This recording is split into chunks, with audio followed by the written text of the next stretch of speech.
Hi, Hey, Giselle. hello. Welcome. Thank you.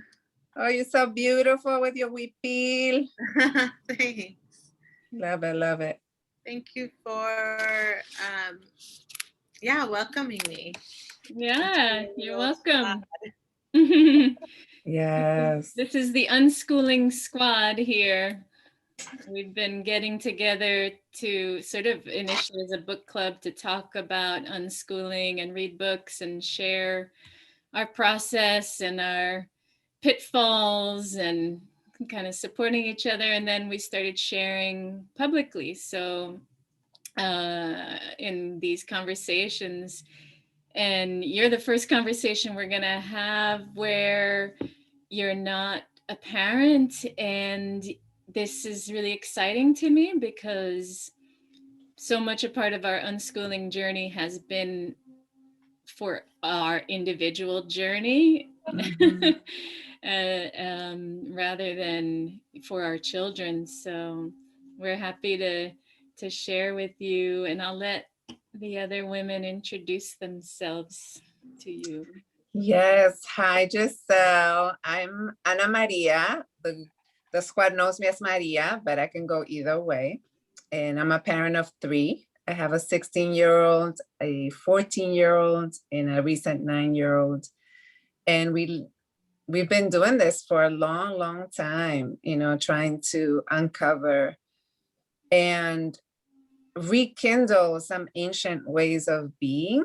I'm a Native person through my father and Polish Jewish through my mother. And so for me, it's been a journey of not so much remembering, because I was lucky to be exposed to my indigenous ways, but it's more about how do we live in a Western colonized context and be able to continue to reframe and adapt our ways to this current context. And so for me, when I found unschooling, it really translated what I have in my genetic memory as indigenous life and an indigenous context and an indigenous way of being into a learning framework. And I'm an educator through my career. And so, I went through all the Western ways of thinking about child development and but my core always was speaking to me from a place of communally minded development, which is the indigenous way of being. And every institution that I worked with around schooling, whether it was Waldorf or Reggio Emilia, or every space that I was, or even like social justice spaces, I always found that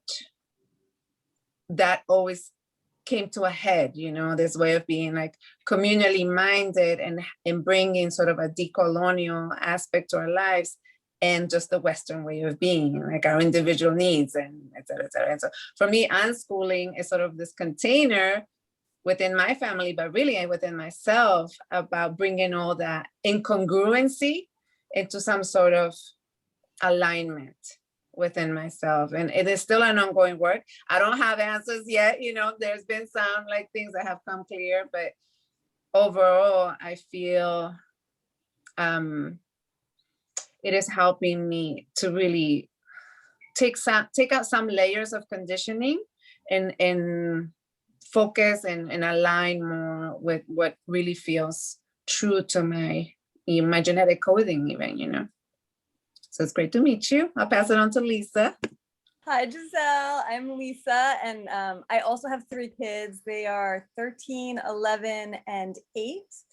And my eldest went to nursery school for a little while and was miserable. And it seemed even then just sort of a break in what we were normally doing at home, breastfeeding, playing, just sort of following her lead. And then I enrolled her because I thought that's sort of what you do. And then going led me to see that there are other ways, to live with kids that don't mean like revolving your entire life around this system that everybody sort of just takes for granted as like a have to. And it's like in children's best interests without question, you know? And so, yeah, like Maria said, it's an ongoing process, and like there's always more to try and pick apart. But it just really became clear to me that I was either going to repeat sort of everything that was done to me, like again, with my best interests in mind, but all the things, or I could try something totally different. And, you know, I figured, well, I'll try it for a year, right? School's always there. We can always go back to that thing. And then, you know, now 10 years later from when I enrolled my eldest at the time in nursery school, we're still doing this, and we're still just living together and learning together and figuring it all out, like day by day. And honestly, like I feel like the kids, they're fine with it. They know what they're doing. They have this innate sense of, you know, they just know themselves so well. And what's really hard is it's hard for me to like pick apart and deconstruct all the programming and just all this messaging that sometimes I wasn't even aware of that I was holding on to, but these frames, these structures that I still hold for myself. But yeah, it's an ongoing work, and talking with Dhyana and Maria has been just, you know, one of the best gifts to be able to move forward with this way of life. So anytime we talk to somebody new, I'm so grateful. Thank you for being here. It's really great to be able to chat with just people out in the world who are trying to do things differently, you know? Yeah. Wow. Thank you all so much for, making space and time to talk to me. I'm sure that, you know, the world of parenting, unschooling plus COVID and everything else is hard. And I'm really happy to have found you all. I can tell you about myself. I was a teacher for many years, you know, also deeply conditioned in this way. And then like in my late 20s, so I was a teacher since I was teaching since I was like a teenager. You know, I started teaching to get myself through college. I was teaching English to the immigrant population in the college town I was in Providence, Rhode Island.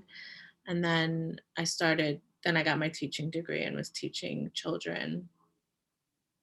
And I was always fighting my teachers and administrators. And then I got more into like social justice, like after school programs, and was teaching in a like young women's empowerment program. And so got to teach whatever I wanted. I had a lot of freedom and would go into schools and teach groups of girls. And that was really liberating for me. And then I was also doing like special ed, like part-time work in the schools, like pushing in and, you know, feeling extremely frustrated at how racist and ableist the systems are, especially for students with disabilities. And then I found astrology, and my counselor, is an astrologer, and I've been seeing her for many years. And she invited me to learn from her. So I started doing that. I said yes, not knowing that it would lead me here. But yes, since COVID started, I started to dedicate my energy sort of full time to this, trying to cover all of my expenses doing this work. I was tutoring.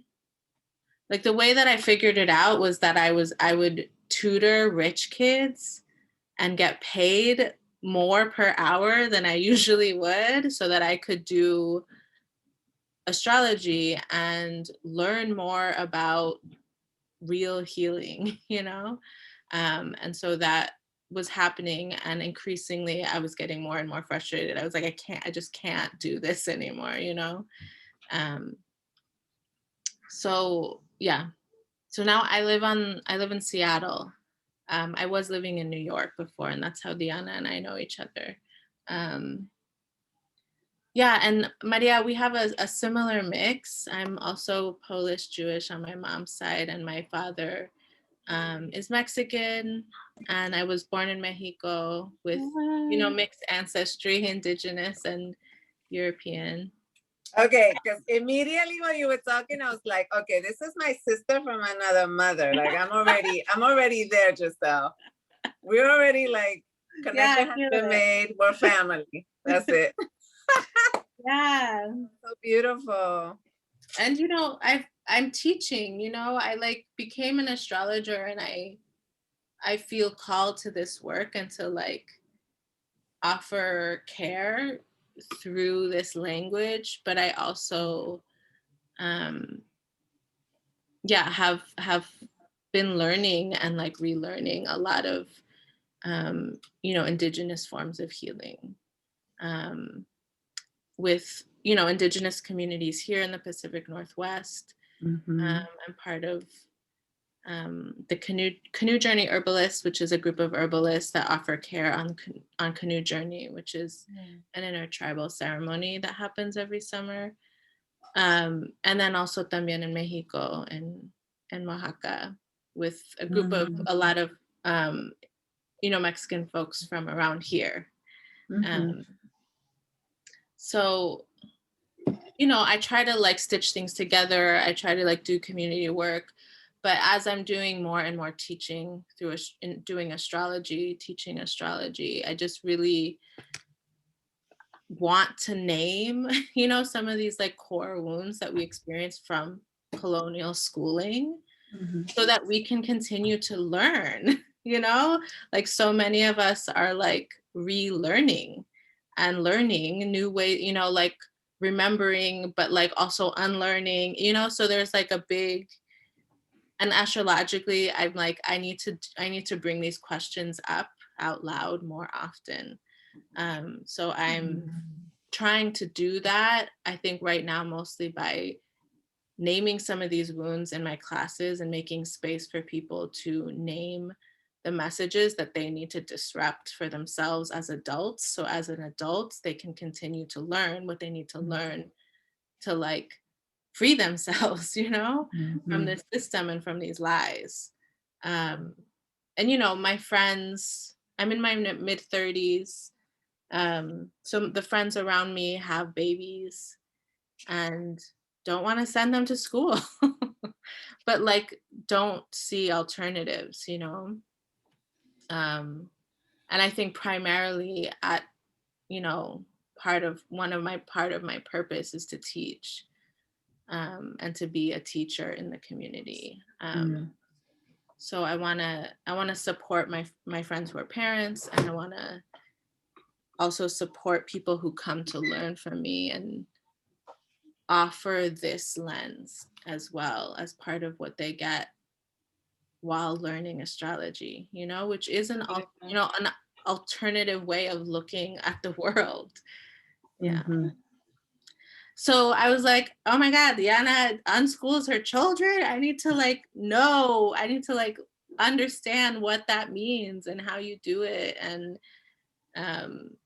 support you if I can, and learn from your experiences and see what I can bring to the communities that I'm a part of.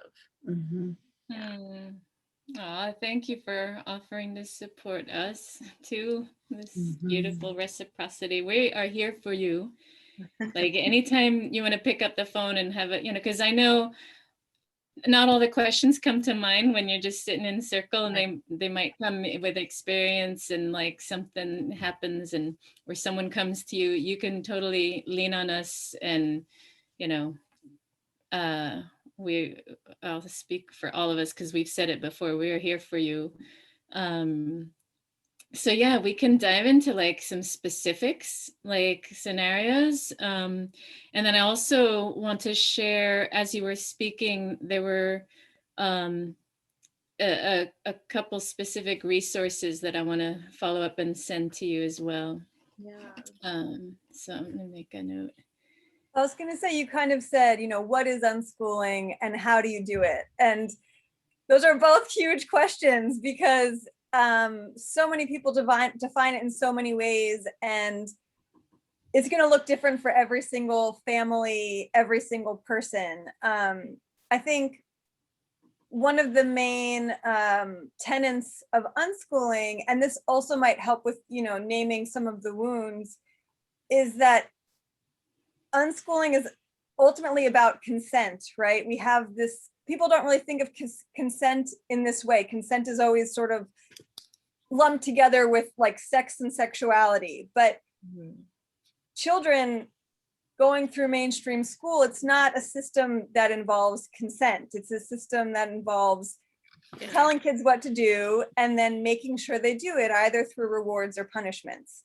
And unschooling is the opposite of that, right? We're walking in partnership with the children we share our lives with, and the goal is always about consent. And even just before you hopped on, we were having this little conversation amongst the three of us. Like, my youngest might be getting retainers for his mouth to space it, and normally, like when I was a kid, it wasn't a choice. It was like, this is happening to you and you will wear this, and if you don't, there will be some sort of repercussion, right? And so it's totally, even now I'm like, how do I do this? How do I figure this out? Because it's foreign, it's a whole new experience, but it's like having a ton of conversations with my 8-year-old, like, this is what to expect, this is why we're considering this, like, what do you think? And it takes a lot of time, and I think the time it takes to live consensually with children is in direct conflict with the capitalistic society that we live in. So much so that, it's like we can't even be open to naming this idea that school is steeping kids in this non-consensual, pot of tea. But that's sort of what it is. And I honestly think that so much of our wounding and so much of what we have to overcome as adults comes from going through all sorts of things that we didn't give our consent to. And the idea is that all of those things were in our best interest. Like, we go to school, kids go to school because they have to, like, they need to learn how to read, like they need to, and the whole system is supposedly set up in their best interest, but the only person who can really know what's in their best interest is the individual. And so for me, it's like, what is unschooling? Well, unschooling is like meeting the needs of individuals and trusting individuals, like, no matter what their age, to be able to like really give voice to what they want and what they need. And then as parents, as unschooling parents, it's sort of our role to facilitate the things that our kids are asking for, and hold a container that feels safe to them to explore from. Anyway, that's that's sort of one of the ways that I kind of look at it. But it's really, it's like living as if school didn't exist, right? Like, what would you do with your children if school wasn't a thing? If there was never any sort of benchmarks to live up to, if there were never any expectations to try and fulfill, what would you do with your kids every day? And it would probably look different depending on where you live, what your family culture is, like what you're into. Some families love outdoorsy things and they might spend like every day outside hiking, biking, surfing, whatever it is. But other families might be like a family of musicians and they might spend most of their time playing music inside. And neither one of those is better or worse or right or wrong. It's really like what each person is into. And you can see with like little kids, they all gravitate to things before adults try and channel them into other things. So we're trying to, rather than channel them away from what they want, it's like noticing what they're into and offering them more of that. And what speaks to me so deeply about unschooling as a tool for healing and evolution, revolution, is the 2 points that Lisa brought up of like, taking the time to live in consent with children and meeting the needs of individuals and trusting they can give voice to their needs. That is like a paradigm shift that is part of this healing then on the macro level, that if we, if everybody was raised this way, right, in a generation, we wouldn't have the authority issues, the coercive paradigms in all our systems. And so this is like this healing, turning over of the soil, the foundation. I think what I would add to that, Lisa, I love the way that Lisa has described unschooling. I feel like it's been such a gift to be in connection with Lisa, as she has been really diving deep into the world of consent with her kids for much longer than I have. My journey into unschooling was really slow, and it had degrees of consent and control. And the interesting thing for me, coming from a place of trying to really work in a decolonial mindset, was that I couldn't let go of the authority, that the authority piece and the control piece was actually so internalized that it was really painful. Like, it was traumatic to have to undo that and reframe into a space of consent. And it took years, and through that process, like, I wasn't the most gentle or kind parent. There were moments where they were rough. And I also want to add, because this is a real interest of mine right now, is how epigenetic trauma shows up when we become parents. It's always there, right? We're always contending with epigenetic trauma, but at some point when you become a parent and the needs of others are so in your face, right? They're constant, right? The needs of the little people are constantly pulling from you. All the ways in which you yourself, your inner child, your child person within you, but also your parents, your grandparents, and then down the line, all that has been carried through the generations gets triggered. And the triggers are massive. I mean, speaking for myself, it was so confounding how intense that was for me, that at one point I asked my husband, I was like, I think you have to put me in an institution. Like, I feel crazy. Like, the amount of trigger, the intensity of it was so much so. And so the process of healing that took me years. And then it was sort of like a preparation, actually, to come into a place of, how can I be with other people in spaces of consent? And what does that look like? And what are my needs? If I'm focusing so much on others' needs, then what are mine? And so for me, unschooling has really been a process of full engagement as a human being, with internally, and then with my relations. And because there's been so much disconnection, I feel, under a colonial state of mind, right? It's a colonial, it's white supremacist, it's capitalist, they're all those things that we are under and functioning under everywhere in all of our relating in this world, that it takes a rebuilding of the self to be able then to be a presence of consent, kindness, collaboration. A different teaching can come about when you're freed from the constraints of the system that we live under. And I feel like, because one of the things I carried from my home place, and I know I spoke about it here at different conversations, is being able to observe my own family members in the villages, the children just running free. You have the clan space, you have the clan land, right? And then you have all the homes everywhere. And there's already a way in which life is ordered in, say, in my Maya village. The mother is weaving, making tortillas, doing the corn, helping with the planting. And so the women that are 15 and over are in some way all working in these ways. And then the children are all over, you know, and the men are either working the land, they have to go a little farther to work the land, harvesting, selling something that they've made, you know, to bring money home.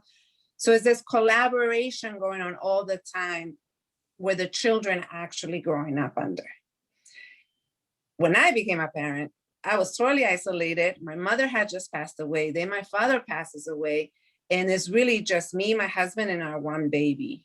And we're living in this country, and is this context? Is that coming out of a career? It's sort of like, okay, do we buy a house? Do we get a mortgage? You know, there's all these questions. But the incongruency for me was that I remembered the essence of those children in the village. And the essence for me was an internal joy and an internal sense of belonging, to a context that had the best interest for you. Within that context, you were safe, you were cared for, you were loved, and you had this land and you had the space in which you could just really feel your own essence of joy. And juxtaposed to that was my own experience, right? Which was like, oh my God, I need to be a woman of a career. You know, Lisa and I, the three of us, when we go on walks, we talk about this sense of value that doesn't come from our internal. In this context that we live in, doesn't come from the internal. The value that we feel is always external and is based on other people's sense of success, sense and definitions and really structures, right? And so being a graduate, you know, having a graduate degree myself, and, you know, having achieved some accolades, in the end, I'm nursing a baby, I'm exhausted, grieving for my parents, alone, right? I have no land, I'm living in a tiny studio apartment, and I'm just like, what the hell just happened? This is freedom? You know, and I'm like a radical, you know, like I've gone through some decolonizing this and that and trainings and all these and communities, and I'm just like, I'm exhausted. I'm about to lose my mind, you know. Second kid comes along, same thing. And so, yeah, it's like a real internal, unschooling for me is the beginning of a real internal, building an internal support system that comes from really hearing our needs. And I think I'm repeating myself, but yeah, you guys get me. Yeah. Yeah, I hear you. The like context, you know, that like village context that you talk about. Yeah, losing, you know, not having that, losing that, you know. Um, yeah, I don't know. I mean, yeah, I think like unschooling, right? Like if there were no schools, right, we would actually know our neighbors and be living in community, have a relationship to the land, you know, and not just our like individual homes, apartments that may not even have access to earth, you know? Yeah. Yeah, that village context is so such an important part for us, and I think many unschoolers and even homeschoolers, creating that community is so enriching and necessary for not just the kids, but yeah, the support for the parents, that whole structure that Maria was talking about, that context of meeting the needs of the children and and holding them and their being, helping them come into their own being. And I wanted to speak to that point. Maria also spoke of that other people's value, right? And how, you know, unschooling is the antithesis of what we learn in school, of seeking that A, you know, for an extrinsically motivated idea, internalized idea of self-worth. And for the parents, right, it's about unlearning and undoing that projection of how our children, how people perceive our children reflecting our own value. Like they're not an extension of ourselves, they're their own beings. But so often, right, if someone, you know, comments, oh, they don't know how to read yet, or, you know, why isn't their hair combed? Well, you know, it hurts them, they don't want to, so what? But we feel like, oh my goodness, we have to make them look perfect so that our families and our society doesn't judge us. So separating ourselves, that's like a big process of really, you know, it's psychological, spiritual, you know, personal, it's healing for us as individuals, and it's getting that part of that decolonizing the mind, getting, you know, all that out of those constructs out of the way, so that the kids can flourish and find their own motivation to be, you know, because how many adults, and, you know, I work as a therapist, how many adults, myself included, how much time, and we've talked about this, the three of us, we spend overcoming all of this conditioning, like how much energy. So if we can even take a little bit of that away for our kids, then that's a gift to enable a soul to thrive. And I also want to share, you mentioned, you know, how do you or the people who you've been talking to with families, you know, they want not to have to put their kids in school, but they see no other way. And that's definitely part of you know, something that the mainstream sends out this, like, you know, marketing agenda for all these mainstream ideas, like we have to put them in school, you have to you know, birth in a hospital, you know, all these things.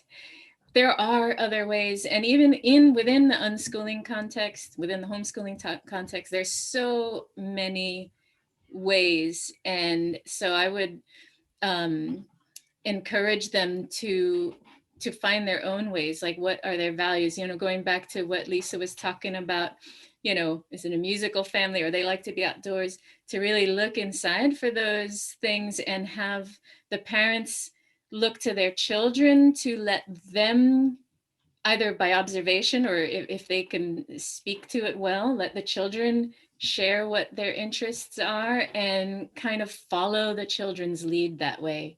You know, be inspired by the children's interests to create experiences and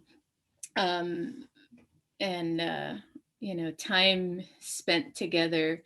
And then if they're working families, you know, we know also families that have to work, that where both parents even work, or single parents who have to work and are raising their kids on their own, who are also unschooling. So there's a number of ways you can do that. You can have pods that get together, and that's again the importance of that context of the village.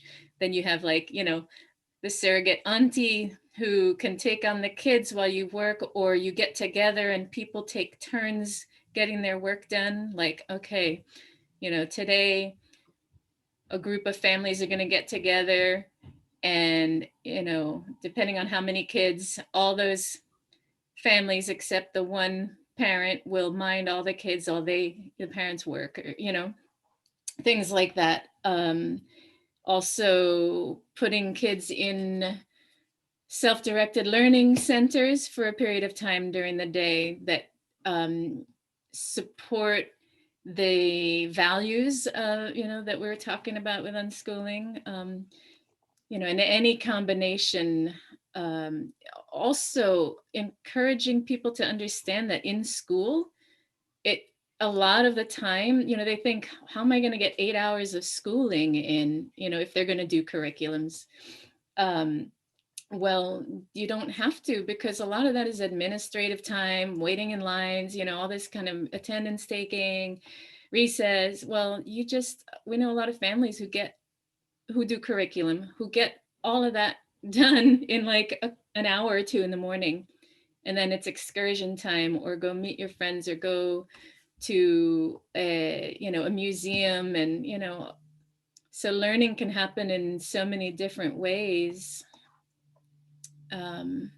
And so encouraging the kind of adventure and excitement of discovering their own path can be, you know, give them some motivation. And yeah, look to your institutions, your local institutions. And if they want to set up group like we do with the Liberty Science Center here, we set up homeschool groups for different age ranges, and we'll share it with our community. And, you know, those institutions love the idea of doing something during the week when, you know, school isn't there, or when, you know, people aren't coming in to, you know, they're making some extra money and filling in some quiet time with, you know, a homeschool group. I want to add something too that's like another sort of defining, like one of the tenets of unschooling is that, you know, with unschooling, we know that absolutely everything and anything is learning. Like kids learn like they breathe. Like we don't ever need to convince or cajole or coerce or control learning. Now, that isn't to say that some kids won't naturally enjoy more structured activities or enjoy things that look more like conventional schooling. But as unschoolers, we believe that everything, like living, is learning. So there isn't this, so once you can like wrap your head around that and really be like, okay, I'm good, like living is learning, well, then you no longer even need to think about like what to do with kids at all in terms of the framework that's there. And like in a conventional school setting, there's a hierarchy of like what's important to learn, which is also, you know, a colonial system. Like that hierarchy is in place to create certain kinds of citizens, and it benefits certain kinds of people as well. And so with unschooling, it's like, we know that an extreme interest in insects will lead to reading and math, because reading and math are useful tools in exploring insects, not the other way around, where it's like you need to learn how to read and calculate in order to explore insects. It's like, no, explore insects in any way you want. You can watch YouTube videos, you can have somebody read books to you, you can watch documentaries, you can go outside and dig in the yard for an hour, you can hire a teacher who is, you know, it teaches kids about bugs, and you can take a class. You could do none of those things. You know, you could, we just read the story about Jane Goodall, and it was talking about how she sat and watched chickens for hours in her chicken coop, just like, you know, really staying still. And she observed, and her own observations are what led her to become, you know, the Jane Goodall that we all know. And so with unschooling, it's like, you know, we have to kind of get used to this idea that our kids' learning is likely not going to look anything like what we believe learning looks like. And, you know, I see this a lot, particularly around iPads and computers. Like there's this huge fear that like our kids are getting addicted to this thing, but what they're not seeing is that like an iPad and an iPhone, a cell phone, a computer, these are tools of the culture that we live in. And of course our kids want to use them. Kids want to be part of the culture that they live in, and they want to use all the tools of the culture. It's like, they don't really necessarily care about the toy. They want to use the real thing because they genuinely want to contribute. They want to be a part of their family. They want to be a part of their town. They want to do things, but they don't see it like, I need to learn how to read before I can contribute to my family, or I need to like learn how to do all the multiplication timetables before I can help my mom shop at the grocery store. It's like, no, there are numbers everywhere. There are letters everywhere. And by being curious, which kids are until adults convince them not to be, but simply by being curious, everything is interwoven. It's a big, huge web, and an interest in Matchbox cars, there's no knowing where it's going to lead to, but it is learning. And so if you feel really confident in that, then you can sort of make your way, sort of like Dhyana was saying, like even people who use a curriculum, which, I don't, but even people who do, like they figured out how to pare it down, because in reality, most of the learning is happening by living in the world rather than being sequestered in a space with people all the same age as you, with one person telling you what you should do all day. And so it's just a huge paradigm shift, as Dhyana said, to be able to feel confident with that choice. It takes a lot of courage. It takes courage every day to be like, I know that my neighbor's kid can recite the multiplication table and mine can't, but that doesn't mean really anything, because guess what? I learned the multiplication tables. I got straight A's in school, and still sometimes now I have to look it up, or I use a calculator, or I write it down on a piece of paper, or I count on my fingers, and nobody cares how I get the answer. Nobody's like, well, Lisa, how did you figure that out? But like for kids, we do. But like, they don't care how they figure it out. They just want answers to their questions. And as long as we can sort of make a safe space for them to explore, they're going to find the answers. And like, that's where the real learning is. It's in like figuring out your own path rather than following this prescription. And even unschooling is that way, like even for the adults who want to do it, who are like, oh, I don't want to send my kid to school. Like, it takes a lot of courage to take those steps, and it takes courage every day, because every day the majority of what you're seeing isn't what isn't unschooling. It's like following these steps to get to this, what we believe is a known outcome, but in truth the outcome is still unknown, even doing all of that. So yeah, the outcome is still unknown about the schooling that we are all, the mainstream subscribes to. Maria, I'm sure you have a lot to say next to. Could I just make 2 quick comments about something Lisa said? About being curious until adults convince them not to be. It's so easy to squash our kids' motivation, and their drive by our own judgment of what they're doing. Even when we don't mean to, it's so easy to shame kids, to make them doubt and question themselves. And so as unschoolers, we bring so much mindfulness into our own responses and into the effect of what we're saying on the kids, to not be schoolish in our responses to their answer to their questions with our answers.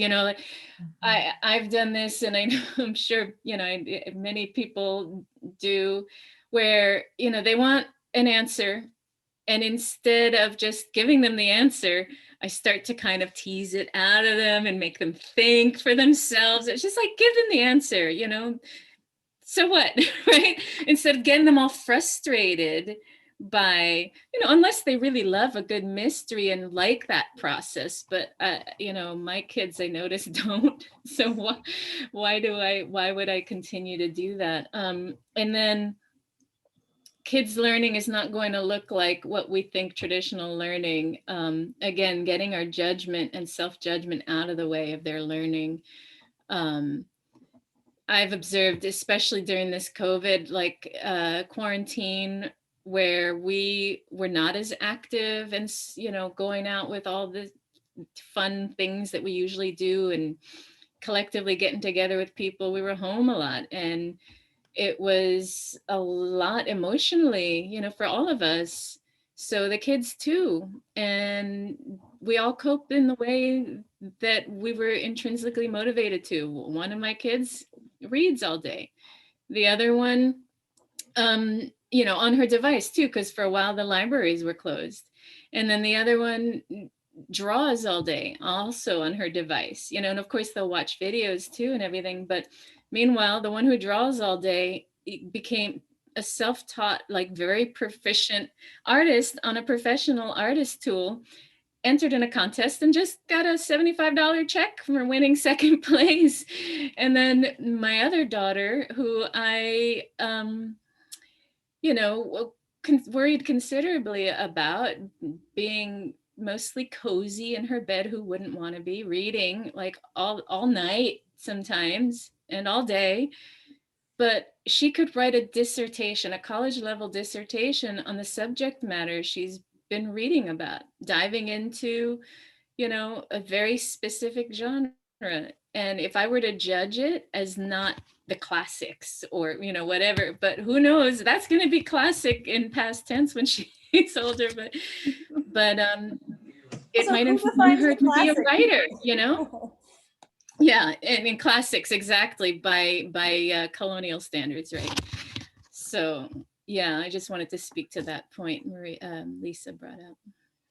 Yeah, that's beautiful. I really wanted to actually hear a little bit more, Giselle, from you, from this perspective of thinking about unschooling as something that's really happening all the time in adult life. And it's something that we don't really think about. But at some point, when you get to the place of, oh, I got so much in debt to go to college and do X, Y, and Z, and then you come to this place of just like, is that what I really wanted? Right. And then you get to this place of like, wow, I'm still paying for my college debt. And I'm not really, I mean, I am using some of those skills at some level, but it's not what fills my soul. And so you get to this place of being curious yourself about what is driving your soul. And I loved what you said, Dhyana, enable a soul to thrive. And I think that when it clicked, when unschooling really clicked for me was when I applied it to myself. And when I actually asked that question, how can I enable my soul to thrive in this context? And when I began the process of unschooling myself is when I really was able to understand what my children were experiencing. And my one example, I would love to hear just how you take that into your own life and how, you know, coming into astrology, right? How do you come to see that process for yourself? But one of the most recent ones for me, as an example, was finally being able to make tortillas by hand. And it's been like my whole life since I was little, you know, I would be with my auntie in el comal, you know, just trying with la masa, you know, trying, and my tortillas would always be messed up. And then living here, always trying, like I cannot eat one more Trader Joe's tortilla. So it's like, I can't do this anymore.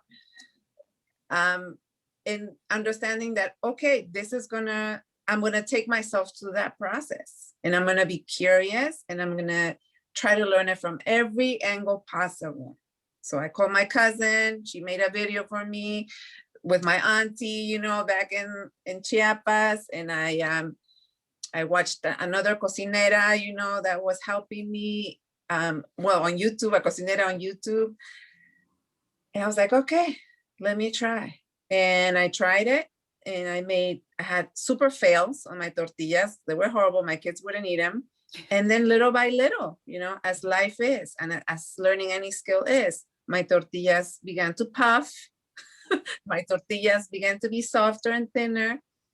And is this reward, not only culturally, you know, genetically, but it's also this knowing that through my own learning, what I just walked myself through with compassion and curiosity, not shaming myself, just like really loving my process, I'm actually giving so much to my family and soon to my community, you know, when I can share my kilo de tortillas with everybody, you know, like that's going to be something that I can gift to the world. And I feel like that's very much what's happening with you also. So I feel like there's a lot of richness there, and I'd just love to hear how you take that in and understand that. Oh my, well, yeah, thank you for sharing that. I also struggle with making tortillas. And also can't stand to buy another packaged pack. I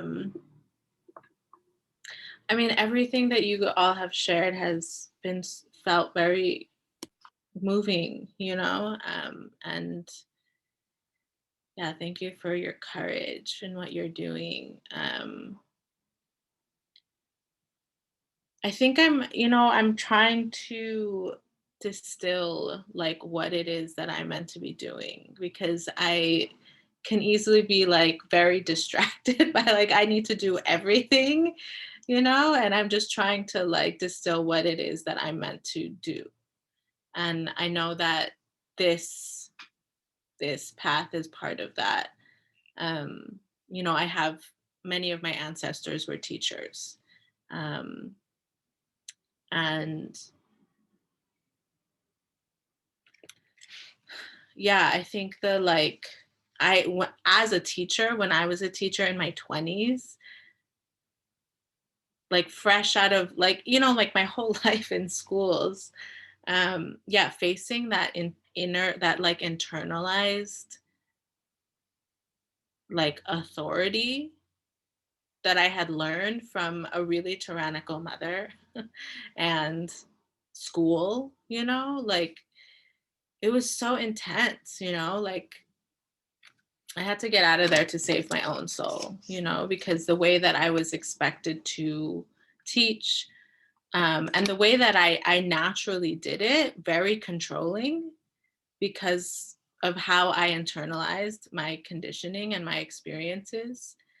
But I knew that it was wrong. And I'm so moved by this, like, it's a process of consent, and also like really cultivating a sense of belonging in the world. You don't need to prove yourself to belong and to like have a sense of belonging in the world. And I want to bring this. I want to bring these kinds of this thinking and this like opening to the people that I talk to. I talk to a lot of people who want birth chart readings, who come to my classes, who, we have like a little like clinic in my home where people come and like get a foot soak and like, just like engage in like traditional healing. And abolition is on people's minds more so than it ever has been. And I consider myself an abolitionist, and needing to reframe the issue of safety and community safety, right? Prisons don't keep us safe. Police don't actually keep my community safe, for sure. And I think that like I think about the abolition of school. I've been saying that for like the past 10 years, and it feels a lot more palpable now, that people are really starting to question the institutions and whether or not they actually serve us. And like, I think seeing that they don't,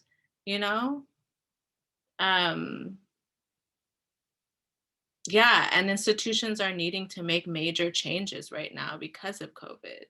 So I think there's just this massive opening, and so many people wanting to return to the land.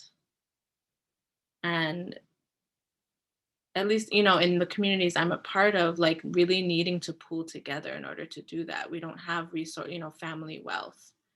And I want to be able to be brave with my community, and people who are parents in particular, to really like, I mean, it's scary. I feel like investing in unschooling is also like investing in this like sense of community, that you can be held by community, because we don't, I'm renting, like my landlord won't give me a lease to protect her own security, like it's like, so we like Maria, like I resonated with your process. Like it's like, I know that I need to like also unlearn like who to trust, what to trust in order to like embody these values more. And it's really scary when the like material conditions are really hard, and people are poor, and rely on health insurance and are fighting each other because there's so much stress.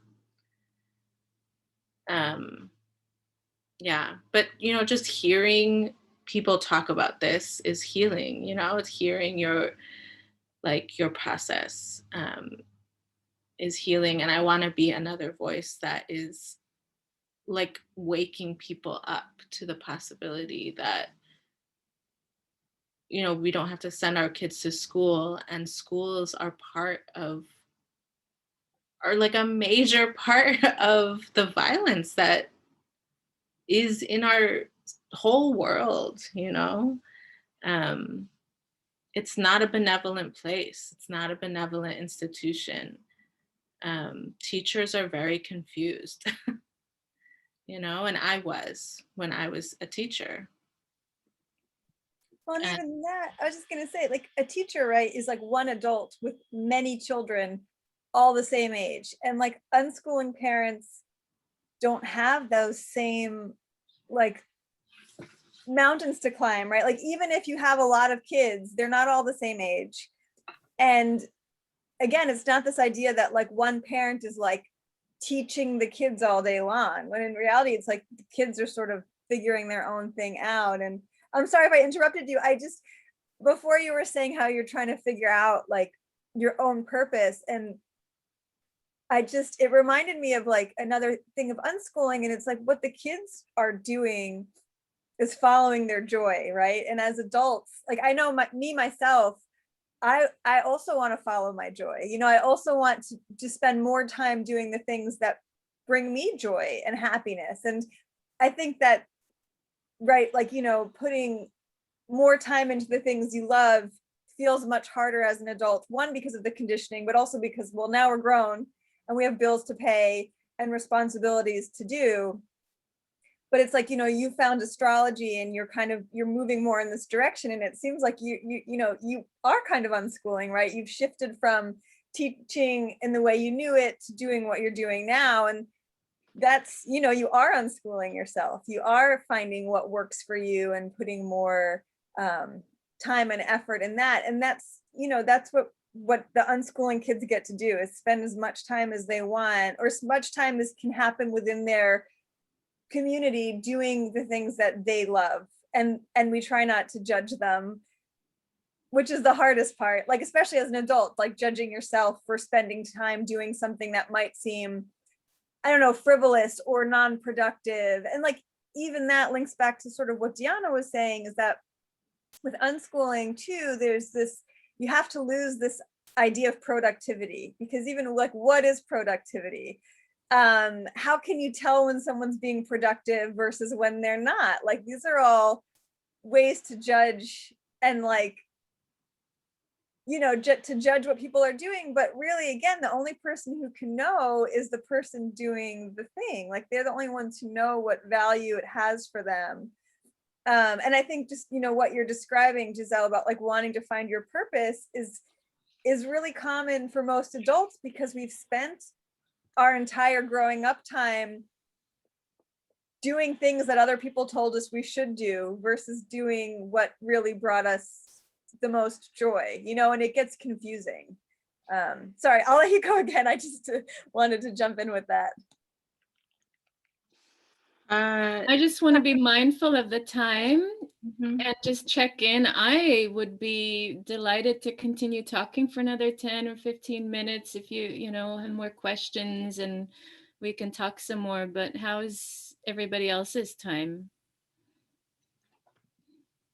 I can Anna, do a few more minutes too. You're good. A few more minutes. Maria, I can do a few. Okay.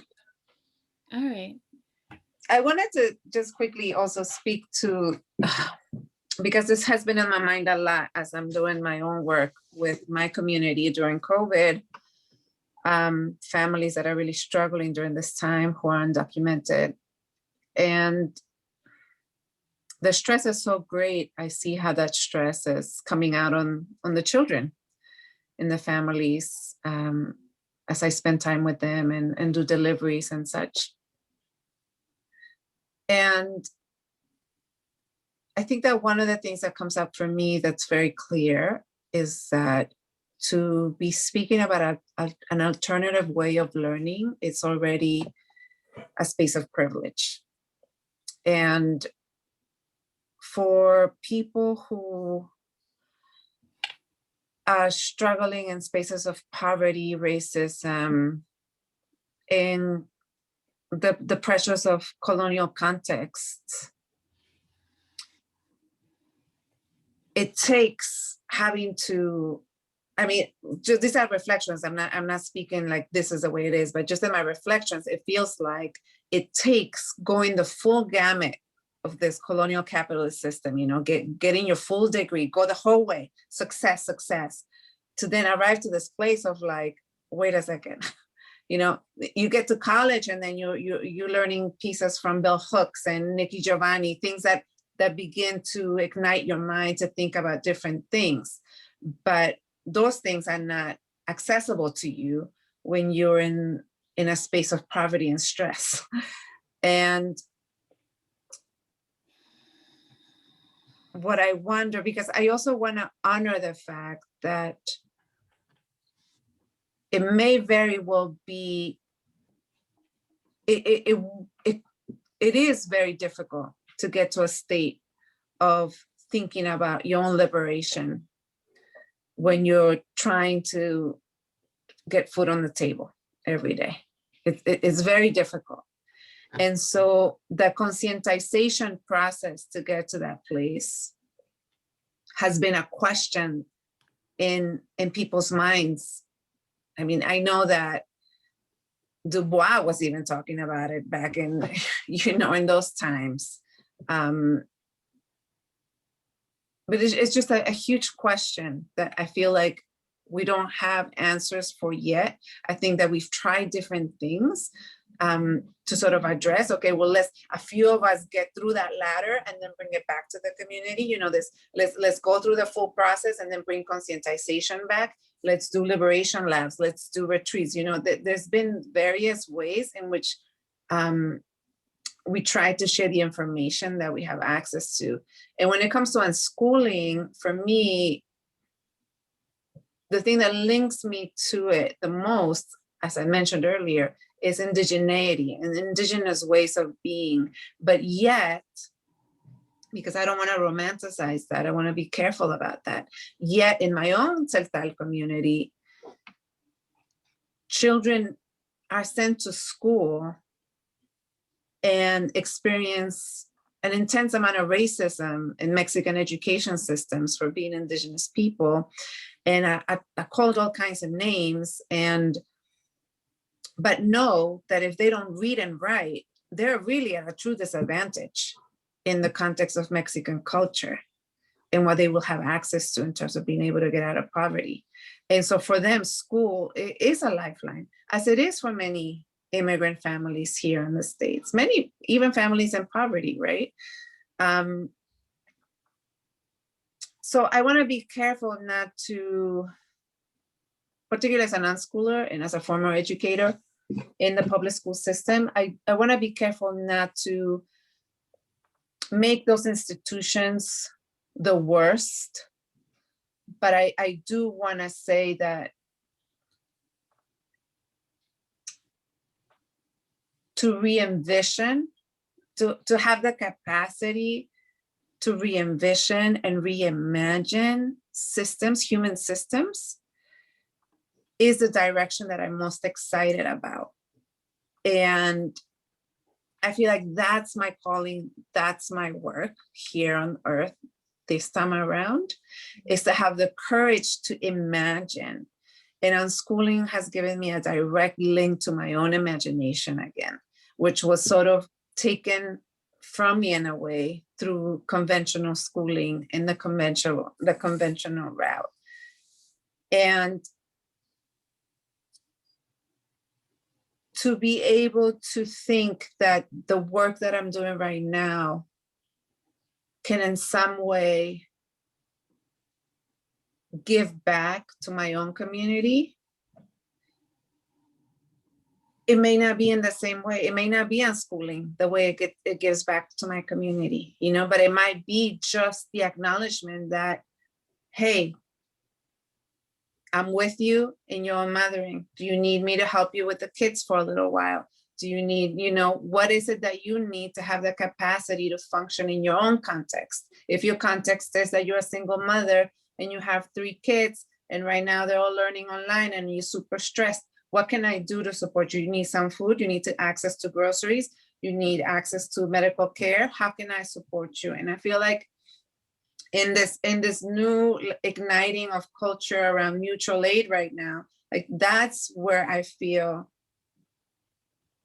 unschooling also lives. You know, it lives in how we can reimagine a human to human relationship and how to be present with another.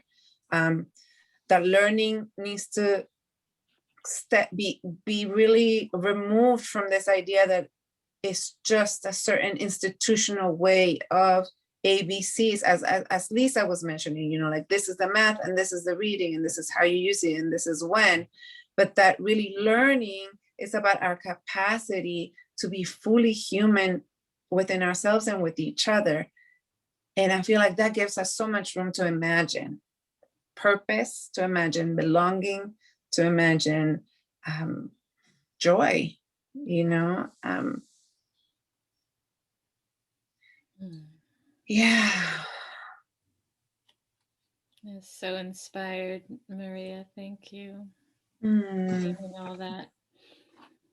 I love that re-envision human systems and reminding us that unschooling is liberation work. I was thinking of that keyword earlier in the conversation, and the importance of unschooling as a process of creative out-of-the-box thinking, to create those out-of-the-box thinkers to meet the challenges of environments and communities of the earth.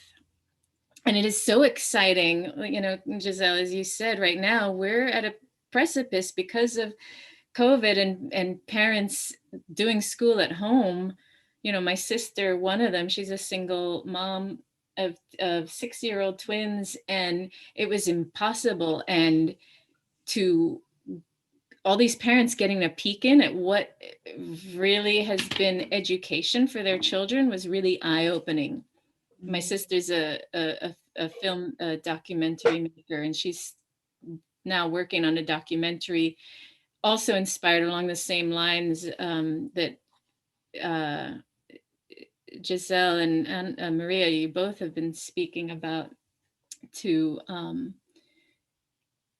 meet the needs of communities that are underserved and you know, on the fringe, that and for my sister, it's more about, you know, better schools, right? But we need people doing the kind of work, Maria, that you want to do, like that bridge work and creating the systems. We need people, you know, like Lisa, totally living on the outside of those systems, creating new systems for people who don't want to be in those systems. And we need people within those systems to maintain these structures so they don't fall apart and leaving people, you know, falling through the cracks. So we need all, you know, all these areas met. And the best way to do that is to follow our joy and, you know, our soul's purpose, because there's a reason why we're born. There's a reason why we're here. And there's a reason why we've been given these particular unique gifts.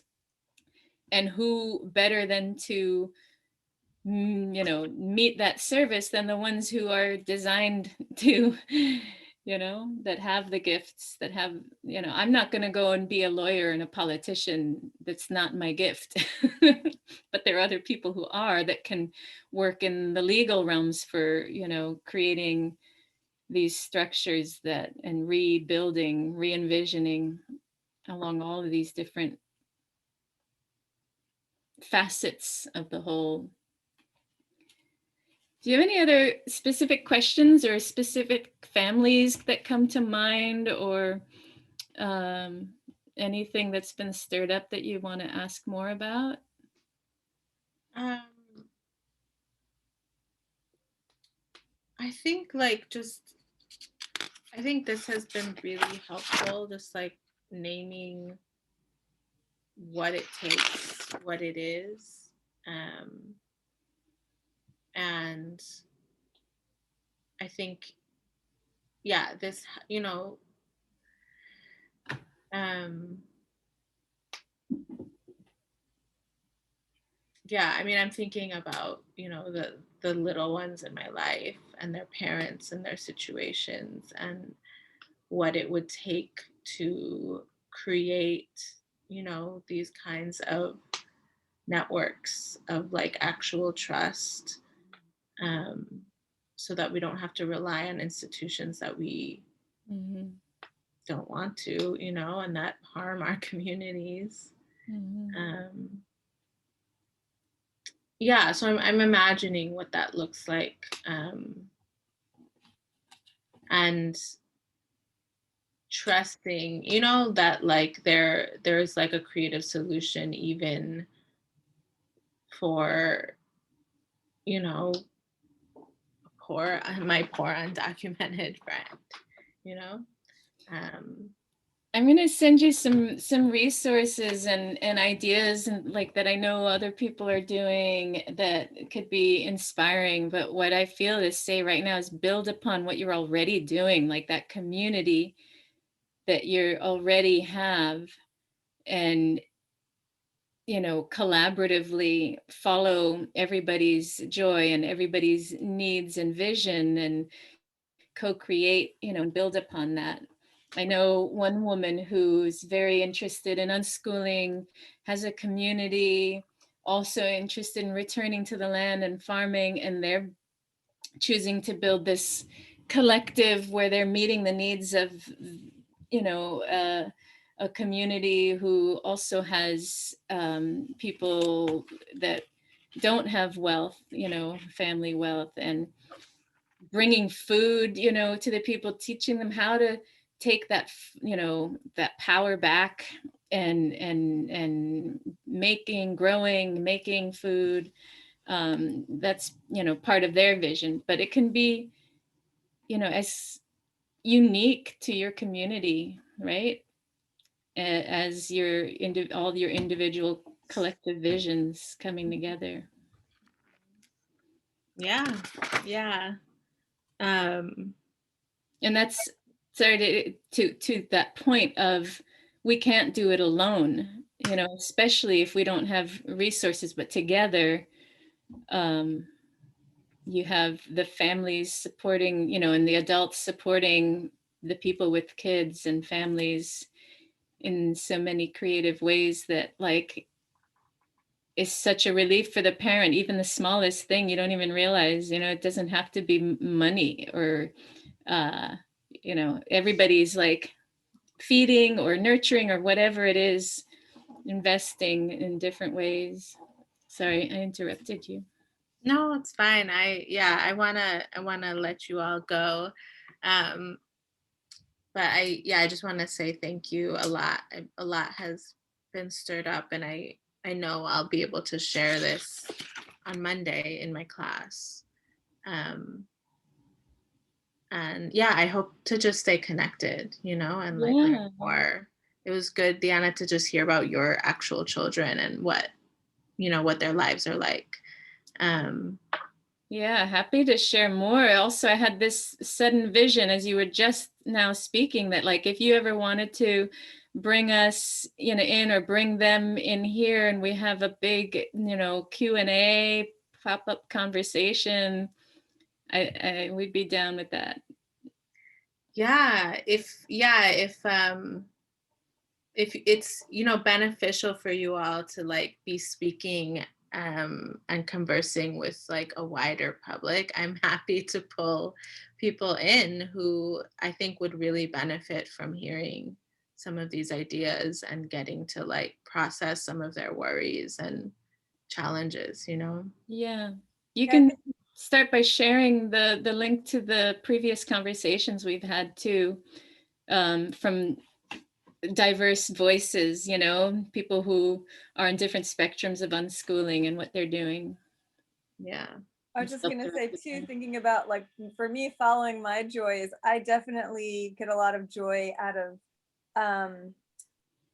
like just talking to parents and helping them to be a little less afraid by just having open dialogue. So definitely I'm here for that. Yeah, and we'll share this link with you. I recorded this so you can share this with them as well. Cool. Oh yeah, I forgot it was getting recorded. Cool. Oh, you're on mute. Is that okay with you if that this is recorded and then we can Yeah, totally. publish or okay, thank you. Yeah, we made sure of that. Okay, great. Yeah, this is awesome. I'm so happy and thankful for the work that you're doing out in Seattle. I love the Pacific Northwest. I learned a lot when I lived there. Oh, cool. Yeah, and if you ever go up to Canada, I have some connections up there. So if you need some people to stay with as you explore, let us know. Okay, yeah. I hope to stay in touch and talk more. And you know, I want to come back to New York at some point, at least for a visit. You know, I have a lot of chosen family in New York. Beautiful. Yeah. Well, you have all our emails. Yeah. Reach out anytime. Okay. All right, and I'll send you this link when it's published. Thank you so much. Great to meet you and talk with you today. Yeah. Thank you. Have a good day. So dear. You. Bye. You. Ciao. Bye.